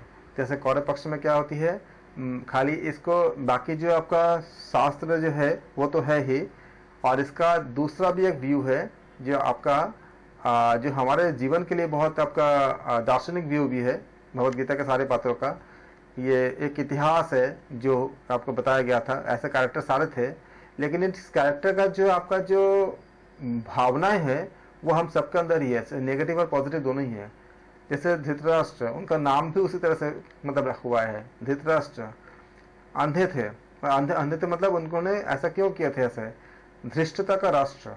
धृष्टता क्या होती है, आप जानते हो सही क्या गलत क्या, तब भी अपने इच्छाओं की अपने फायदे के लिए जब आप आंखें बंद कर लेते हो सच्चाई से, तो वो क्या हो जाएगा, आपका अंधे की तरह हम बिहेव करते हैं। जब हम अपने आंखें बंद कर लेते, जानते हैं सच्चाई क्या है, सच क्या है, गलत क्या है, सही क्या गलत क्या, तब भी अपने फायदे के लिए जब हम आंखें बंद कर लेते हैं तो हम क्या होती है, हमारे अंदर धृष्टता आती है। और जब जीवन भर ऐसा कर देते हैं तो हमारा पूरा जीवन क्या बनती है, धृष्टता का राष्ट्र बनती है। दैट इज धृतराष्ट्र, राजा की तरह काम करते हैं। दुर्योधन गलत, जैसे हम तामसिक रास्ते से जो धन को अर्जित करते हैं दूषित तरह से, दैट इज दुर्योधन, जो दूषित धन की तरह हम मतलब हम उपार्जन तो करते हैं, लेकिन उपार्जन का तरीका अगर दूषित होता है, जो अनैतिक होता हो, दैट इज कॉल्ड दूषित धन, दुर्योधन। दुशासन, उसको करने के लिए भी एक साहस की जरूरत पड़ती है, दैट इज कॉल्ड दुशासन। वैसे ही आपका जो है भीष्म भीष्म एक भ्रम का ये आपका ये इस एंगल से, मतलब आपका जो दार्शनिक एंगल भी एक होता है कि भीष्म आपका एक भ्रम का प्रतीक होता है। भ्रम कब होता है? जब एक डिजायर होती है, इच्छा होती है, तब भ्रम होती है। इच्छा अगर खत्म होगा तो भ्रम भी खत्म हो जाएगा। और इसलिए भीष्म कहता है इच्छा मृत्यु, इच्छाओं की मृत्यु ही भ्रम की मृत्यु होती है। अगर हमारे पास जितना ज्यादा इच्छा रहेगा उसको पाने का एक इल्यूशन, एक भ्रम रहेगा। जैसे मान लो कि हमें डिजायर हो गया कि हमें एक आईफोन खरीदे, हमें बहुत खुशी मिलेगी। सच में क्या खुशी मिलती है? आईफोन आज खरीदो, 3 साल बाद देखो आपके अंदर वो चीज रहेगी जो आपने जब आपने तुरंत खरीदा था, उस समय जो आपको एक एक्साइटमेंट था, 6 महीने बाद उसको खत्म हो जाती है। क्योंकि सोल ढूंढती है खुशी को। जब सोल को लगता है कि उसको खाली परमात्मा में ही खुशी मिलती है, लेकिन वो ढूंढती है। जब आपने बोला आईफोन, ठीक है देखते हैं, तो आईफोन को उसने कुछ दिन तक आपने उसको भोग किया, फिर आपका क्या हुआ? उसमें से निवृत्ति हो गई, मतलब उतना ज्यादा फिर वो नहीं रहा, ऐसे ही पड़ा रहा। तो क्यों ही? क्योंकि वो चीजों को नहीं कर पाया, मतलब भ्रम था कि हमें इससे खुशी मिल जाएगी। क्योंकि एक डिजायर जो आपका जो इच्छा जो है, भ्रम से इच्छा से भ्रम पैदा हुआ कि हमें एक आईफोन चाहिए, फिर उससे क्या डिजायर पैदा हुआ। और लेकिन ये भ्रम था, अगर उससे खुशी मिलता तो आपको हमेशा खुश रखता, लेकिन नहीं, कुछ टाइम बाद क्या होती है, वो खुशी नहीं मिलती। ये भ्रम जो है भीष्म का प्रतीक है। जब हमारी सारी इच्छाएं खत्म हो जाती है तो हमारा भ्रम भी नहीं रहता। इसलिए भीष्म का इच्छा मृत्यु, इच्छाओं की मृत्यु ही आपका भीष्म का मृत्यु है। अब भ्रम कहाँ नहीं रहता? भ्रम जो है वो ज्ञान के सामने भ्रम टिक नहीं पाता। जैसे अगर आपको लगता है थोड़ा अंधेरा है, मान लीजिए कहीं पे रोशनी नहीं है, रोशनी की बहुत कमी है, और कहीं पे आपको मान लीजिए कि आपका रस्सी गिरी हुई है, तो आपको ऐसा लगता है कि शायद साफ होगा, आप डर जाते हो। ये भ्रम है कि क्योंकि साफ तो है ही नहीं है तो रस्सी वहां पे, लेकिन और रोशनी नहीं है, अंधेरा है। अंधेरा मतलब अज्ञानता जब तक रहता है तब तक क्या होती है, हम डरते हैं। लेकिन जैसे ही ज्ञान आती है, मतलब ज्ञान का प्रकाश आती है, जैसे आपने लाइट ऑन किया, पता चला रस्सी है, तो आपका सारा डर खत्म हो गया। अरे हम तो ऐसे सोचते थे साफ है, ये तो रस्सी है, आप फिर डरोगे नहीं। वैसे ही जब ज्ञान सामने आती है तो भ्रम खत्म हो जाती है। इसीलिए एक और इसका जो दार्शनिक व्याख्या यह है कि भीष्म जो है वो किसके सामने बाण नहीं चलाया, जो बाण जो नहीं चलाया जिनके सामने, उस कैरेक्टर को बताया गया कि पिछले जन्म में वो किन्नर थे। तो इस जगह के किन्नर के साथ युद्ध नहीं करते, इसलिए वो बाण नहीं चलाते। लेकिन वास्तव में क्या है, आपका शिखंडी नाम था उनका। शिखंडी क्या होती है? शिखंडी जो होती है, शिखा सूत्र। शिखा जो होता है ज्ञान का प्रतीक होता है, सूत्र जो होता है संस्कार का प्रतीक होता है। जब हमारे सारे संस्कार समाप्त हो जाती है तब हम खाली ज्ञान की तरफ, हमें लक्ष्य की तरफ, मतलब ज्ञान प्राप्त करने की जो दिव्य ज्ञान होती है उस लक्ष्य की तरफ बढ़ते हैं। शिखा आप देखोगे जिस समय जब दिया जो जलती है उसको शिखा जिस तरह से होती है, जैसे सन्यासी लोग जिससे अपना जो आपका जो जिस तरह से रहते हैं, तो शिखा सूत्र, आपका सूत्र से संस्कार खत्म हो जाती है। जो सूत्र जो होती है संस्कार का प्रतीक होती है, शिखा आपका लक्ष्य का प्रतीक होती है। जब लक्ष्य एकदम सामने होता है, ज्ञान पूरा प्रस्फुटित होता है, तो भ्रम कुछ भी नहीं कर सकता। इसीलिए भीष्म जो है शिखंडी के सामने कभी बाण नहीं चलाए। पिछले जन्म में कौन क्या था वो तो दूसरी बात है। इस जन्म में अगर वो पुरुष है, अगर सामने अगर योद्धा बन के खड़े हैं, तो बाण तो चला सकते थे वो, लेकिन नहीं चलाए।